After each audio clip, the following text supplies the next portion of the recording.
నమస్కారం గురూజీ. శ్రీమాత్రే నమః. గురూజీ, డిసెంబర్ నెలలో కుంభరాశి వారి యొక్క జాతకరీత్యా వాళ్ళ యొక్క స్థితిగతులు ఏ విధంగా ఉండబోతున్నాయి అంటారు? కుంభం వారికి గనక చూసుకుంటే రాశిలోనే శని సంచారం జరుగుతుంది. కుజుడి యొక్క దృష్టి కూడా దాని మీద ఉంది చెప్పాలంటే. కాబట్టి కుంభం వారికి కొంచెం ఈ సమయం ఏదైతే ఉందో కొంచెం ఎక్కువ స్ట్రెస్ ఉంటుందమ్మా చెప్పాలంటే. కాకపోతే రెండులో రాహు ఉన్నందుకు ఆన్లైన్ ద్వారానో విదేశీ మూలకంగానో ధనయోగాలు అనేటువంటివి జరుగుతూ ఉంటాయి. మూడవ అధిపతి 6లో ఉన్నందుకు సిబ్లింగ్స్ వల్ల శత్రుత్వాలు పెరగడం, ఒక మాట అనడం వల్ల శత్రుత్వాలు పెరగడం, కొంచెం కోపం ఎక్కువగా రావడం జరుగుతూ ఉంటుంది ఈ టైంలో. ఎందుకంటే లగ్నాన్ని శని రూల్ చేస్తూ కుజుడు దృష్టి ఉంది కదా అందుకని. అలాగే శుక్రగ్రహం ఏదైతే ఉందో, శుక్రుడు 4వ అధిపతి 12లో ఉన్నందుకు ముఖ్యంగా కొంచెం తండ్రి ఆస్తికి సంబంధించిన విషయంలో కొంత రావడం, ఇట్లాంటివి కొన్ని బెనిఫిట్స్ ఉన్నాయి. లేదా ఏదైనా ఆస్తి ఏదైనా అమ్మాలనుకునేటువంటి సమయంలో కొంతవరకు ప్రాపర్టీస్ అమ్మడానికి అనుకూలించడం, ఇటువంటివి బలంగా చూపిస్తున్నాయి. అదేవిధంగా కొద్దిగా ఈ సంతాన సంబంధించినటువంటి విషయంలో అనుకూలత అనేటువంటిది ఉంటుంది, సంతానం కోసం ప్రయత్నం చేసేటువంటి వారు. కాకపోతే ఈ టైంలో 6లో కుజుడున్నందుకు పౌరుష పరాక్రమాలు, శత్రుపై జయాలు ఇవన్నీ ఉంటాయి, మొండిగా నిలబడ్డం. కానీ అప్పుల జోలికి మాత్రం వెళ్ళకూడదు. అప్పులు ఇవ్వడం తీసుకున్న ఈ జోలికి వెళ్ళారా చాలా ఇబ్బంది పడతారు. ఎట్టి బస్సులు అప్పు చేయకండి, అప్పు ఇవ్వకండి ఈ టైంలో. ఇది ఈరోజు ఈ నెల మాస ఫలితాలని కాకుండా ఒక 4-5 నెలలు కొంచెం ఈ పరిస్థితి ఉంటుంది. అక్కడే ఉంటాడు, మళ్ళీ వెనక్కి వెళ్తాడు, మళ్ళీ ముందుకు వస్తాడు కుజుడు. కాబట్టి కొంచెం 4 నెలలు ఖచ్చితంగా జాగ్రత్తగా ఉండాలి. ఇది మెయిన్గా చూసుకోండి. ఇక వివాహ ప్రయత్నాల విషయంలో డిసెంబర్ 16వ తేదీ నుంచి చాలా అనుకూలత ఉంది వివాహం కోసం ప్రయత్నం చేసేటువంటి విషయాల్లో. అదొకటి. కాకపోతే కొన్ని వివాదాలు కూడా ఏర్పడతాయి. వివాహ ప్రయత్నాలు సక్సెస్ అవుతాయి, వివాహం విషయంలో కొన్ని వివాదాలు కూడా ఏర్పడతాయి. ఎందుకంటే ఇక్కడ ఈ కుజుడు యొక్క దృష్టి 6లో ఉంటే లగ్నాన్ని చూస్తున్నాడు కదా, ఎంతైనా లగ్నంలో ఉండే శని కూడా 7వ స్థానాన్ని చూస్తుంది కదా. అందుకని ఎప్పటి నుంచో ఉన్నటువంటి పూర్వీకుల ఆస్తులకు సంబంధించిన విషయంలో కొన్ని పెద్దల మధ్యన కూర్చొని కొన్ని క్లియర్ చేసుకోవాల్సినవి క్లియర్ అవ్వడము, కాస్త ఉద్యోగంలో కాస్త ఎక్కువ స్ట్రెస్ ఏర్పడము, ఉద్యోగంలోనే ఎవరితోనైనా గొడవలు రావడం కూడా జరుగుతుంది 6వ స్థానం వల్ల. 6లో ఉండే కుజుడు, ఎందుకంటే దశమాధిపతే కదా కుజుడు అక్కడ. అందుకని వ్యాపారస్తులకి కొన్ని కొత్త అవకాశాలు వస్తాయి, అందులో ఎటువంటి సందేహం లేదు. కొన్ని ఇన్వెస్ట్మెంట్స్ చెప్పాలంటే కొంచెం జాగ్రత్తగా చేసే ఇన్వెస్ట్మెంట్స్ ఒక మంచి భవిష్యత్తుని ఇస్తుంది వీరికి. ఇక వీరు ఎక్కువగా విష్ణు ఆరాధన, గణపతి ఆరాధన చేసుకోవడం మంచిది.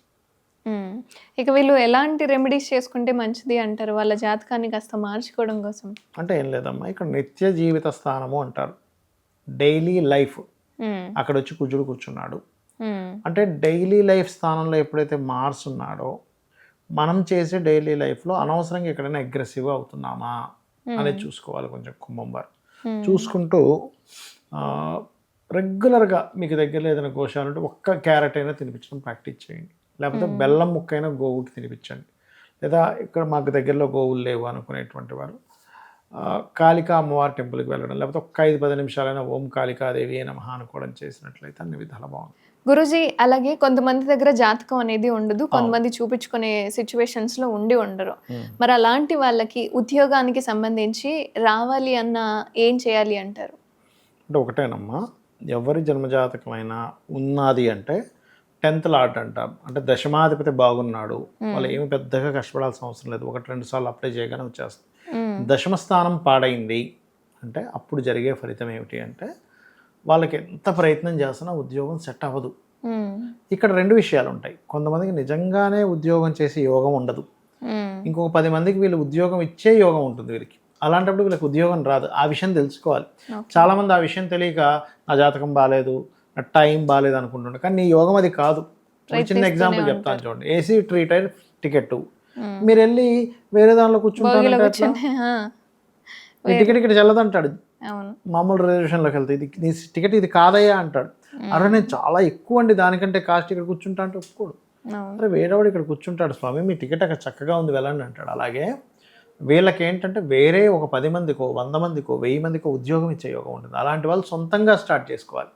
సరే జాతక చక్రం లేదు కానీ నాకు ఉద్యోగం కావాలి అనుకునేటువంటి వారు నవగ్రహాలలో గుర్తుపెట్టుకోండి, శని కుజ కేతు గ్రహాల దగ్గర దీపారాధన చేసి గోవుకి క్యారెట్స్, బెల్లము, ఉలవలు, క్యారెట్స్, బెల్లము, గ్రాసము తినిపించిపిస్తూ అదే గోశాలలో కూర్చొని ఓం శ్రీమాత శ్రీ మహారాజ్ని శ్రీమత్ సింహాసనేశ్వరియే నమః అనే నామస్మరణ చేస్తూ ఉండాలి. లేదా ఓం మాణిక్య మకుటాకార జానుద్వయ విరాజితాయే నమః అని చేసినట్లయితే ఖచ్చితంగా వీళ్ళకి ఉద్యోగ ప్రాప్తి వస్తుంది.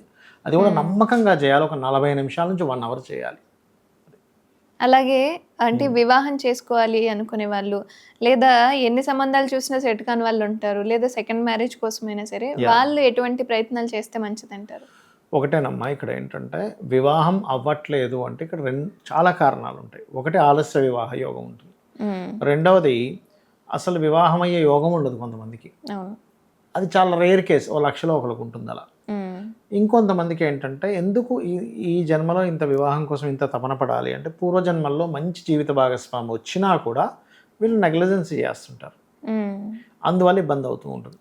పురుషుడి జాతకంలో శుక్రుడి యొక్క బలం లేదు. శుక్రుడు అంటే స్త్రీమూర్తి, భార్యాకారకుడు. భార్యాకారక గ్రహం బలం లేదు. బలం లేనటువంటి గ్రహం వాళ్ళ జన్మజాతకంలో అంటే జాతకమే లేదనుకోండి, ఉంది కానీ వీళ్ళకి జాతకం తెలియదు. అది వీక్గా ఉన్నప్పుడు వాడు అది అందుకోలేకపోతుంటాడు. ఏ ప్లానెట్ స్ట్రాంగ్గా ఉంటే దానికి సంబంధించి అందుకోవడం జరుగుతుంది వాళ్ళ లైఫ్లో. అప్పుడు ఏం చేయాలి? అమ్మవారి ఆరాధన. అంటే శుక్రుడికి అధిష్టాన దేవత అమ్మవారు, లక్ష్మీ అమ్మవారు కావచ్చు, లలిత కావచ్చు, చేస్తూ ఉండాలి. శుక్రకేతు గ్రహాల దగ్గర దీపారాధన చేయాలి. గోవులకి తీపి చపాతీలు తినిపిస్తుండాలి. అప్పుడు ఖచ్చితంగా వాళ్ళకి వివాహం అవుతుంది. అదేవిధంగా లలితా సహస్రనామాల్లో ఓం కామేశబద్ధ మాంగళ్య సూత్ర శోభిత కందరాయై నమః అనే నామస్మరణ చేయండి, ఖచ్చితంగా బాగుంటుంది. అలాగే గురూజీ, చాలామంది ఎంత ట్రావెల్ చేస్తున్నా సరే ఫినాన్షియల్గా స్టెబిలిటీ అనేది రాదు. సో ఫినాన్షియల్గా వాళ్ళకి స్టెబిలిటీ రావాలన్నా, లేదా ఏ పని లేకుండా ఉన్న వాళ్ళకు కూడా ఏదైనా పని దొరికి కొంచెం సెటిల్ అయ్యే ఛాన్సెస్ ఏమైనా ఉండాలి అన్నా ఏం చేస్తే మంచిది అంటారు? జాబ్ కోసమే ఇందాక మనం చెప్పినటువంటి మనకి శ్రీమాత శ్రీ మహారాజ్ని సరిపోతుంది. కానీ ఫైనాన్స్ అనేటువంటి డిఫరెంట్. మళ్ళీ ఇక్కడ ఎలా ఉంటుందంటే గుర్తుపెట్టుకోండి, జాబ్ చేయడం వేరు, డబ్బులు రావడం వేరు. చాలా మంది జాబ్ చేస్తుంటారు కానీ రూపాయి మిగలదు. 1వ తేదీ నుంచి వారం రోజులు అయ్యేసరికి మళ్ళీ డబ్బులు వాళ్ళ దగ్గర వీళ్ళ దగ్గర అప్పు చేయడం, 5,000 2,000 1000 అని చెప్పి తీసుకోవడం, మళ్ళీ నెల జీతం రాగానే వాళ్ళకి ఇచ్చేసేయడం, మళ్ళీ వారం రోజులకల్లా డబ్బులు లేపడం జరుగుతుంది. కరెక్ట్గా బ్యాలెన్స్ అయిపోతుంది, వేరే చోట మళ్ళీ అడగాల్సి వస్తుంటుంది. పని ఉద్యోగం వచ్చే యోగం వేరు. ఉద్యోగంలో చాలా చిన్న స్టేజ్ నుంచి ఒక స్టేజ్కి వెళ్ళి విపరీతంగా డబ్బులు సంపాదించడం వేరు. ఇది ధనయోగము, అది కర్మయోగము. ఉద్యోగ యోగం అది. సో ఉద్యోగ యోగం బలంగా ఉన్నంత మాత్రాన డబ్బులు రావాలని రూల్ లేదు. ఎప్పుడు పని ఉంటుంది అంతే వాడికి.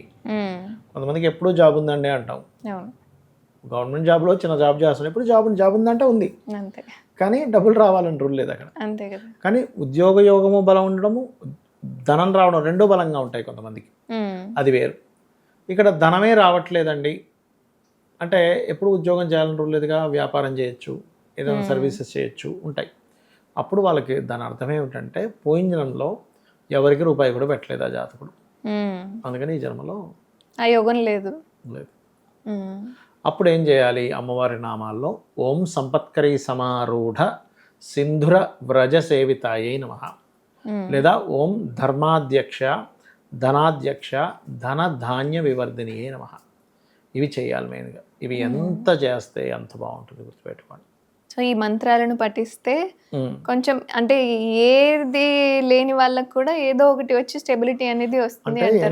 ఏం చేస్తున్నామంటే పూర్వజన్మల్లో ఏదో ఎక్కడో తప్పిదం చేశాము కాబట్టి అమ్మ నన్ను ఇప్పుడైనా సరే నన్ను కరుణించు, ఏదో జరిగిపోయింది. ఇప్పుడు ఆదిశంకరాచార్యుల వారి వృత్తాంతంలో అదే ఉంటుంది. శంకరాచార్యుల వారు ఆ ఉసిరికాయ తీసుకొని కరిగిపోయి లక్ష్మీదేవిని పిలిస్తే ఫస్ట్ లక్ష్మీదేవి వచ్చి చేసింది ఏమిటంటే, శంకర ఇక్కడ ఏ పుణ్యమే లేదు, ఎక్కడ ఇవ్వాలంటుంది.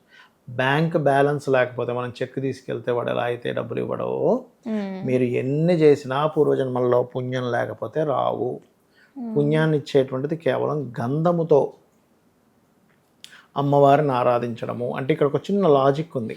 మరి గంధం అమ్మవారు ఆరాధించేస్తే నీకెందుకు పుణ్యం వస్తుంది అంటే, ఇక్కడ చూడండి, గంధానికి ఎవరు ప్రతీక? గురువు. గురువు ఈజ్ గంధం. ఓకే, అమ్మవారు అంటే విశ్వం, ప్రకృతి. నువ్వు గురువు అంటే మంచి చేయడం, చెడు చేయడం కాదు. గురువు అంటే గైడింగ్ అంటారు. అంటే నువ్వు విశ్వానికి గనక సరైన గైడింగ్ ఇస్తే అదే అమ్మవారికి గంధం పూజ చేయడం. నువ్వు విశ్వంతో నువ్వు సరిగ్గా లేవు, అన్నీ నెగిటివ్ చేసుకుంటూ వెళ్ళావు, ఉమ్, మిస్గైడ్ చేసుకుంటూ వెళ్ళావు, అదే పాపం. పరోపకారం పుణ్యం, ఉపకారం కదా గైడ్ చేయడం అంటే. అవును. పరపీడనం పాపం, మిస్గైడ్ చేసావు పీడనం. ఉమ్, అంతర్లీనంగా ఉన్నది ఏమిటంటే అమ్మవారి గంధంతో పూజ చేస్తే పుణ్యం వస్తుందని దాని అర్థం ఏమిటంటే బాహ్యంగా కనబడడానికి గంధంతో పూజ, కానీ ఇన్డెప్త్గా నువ్వు సొసైటీకి మిస్గైడ్ చేస్తున్నావా, సరైన గైడింగ్ ఇస్తున్నావా నీ చుట్టుపక్కల వాళ్ళతో, దట్ ఈస్ ద మెయిన్. ఉమ్. ధన్యవాదాల గురించి చాలా చక్కటి అంశాలను మాతో పంచుకున్నారు. శ్రీమాత్రే నమః.